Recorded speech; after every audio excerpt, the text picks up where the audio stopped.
do you say finances affect a marriage, and what can couples do to avoid money related stress?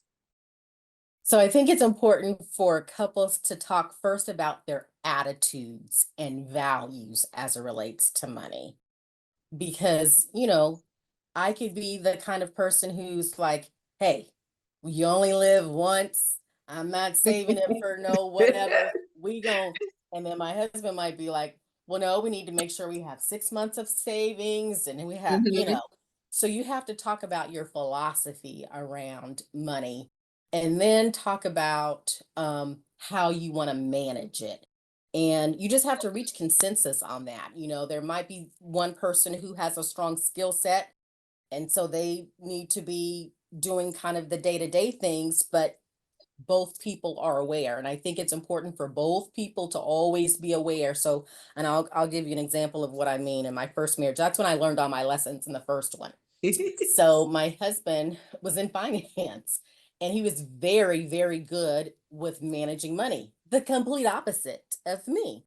So, but he wanted me to be involved. He wanted me to be aware. He wanted me to be, included in all of these financial decisions. And I was not interested. I said, you take care of it. You take care of it. You take care.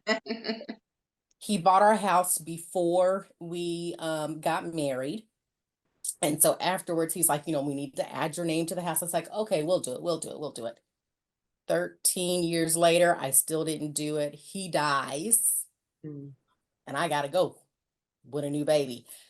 Um, he wanted me, I didn't, I just kept saying, you do it, you do it. And I wasn't involved in the finances. And when he died, I couldn't figure out, even though my name was, he put my name on it, I couldn't even figure out where all his account information, it was a Mhm. hot mess. It was a hot mess.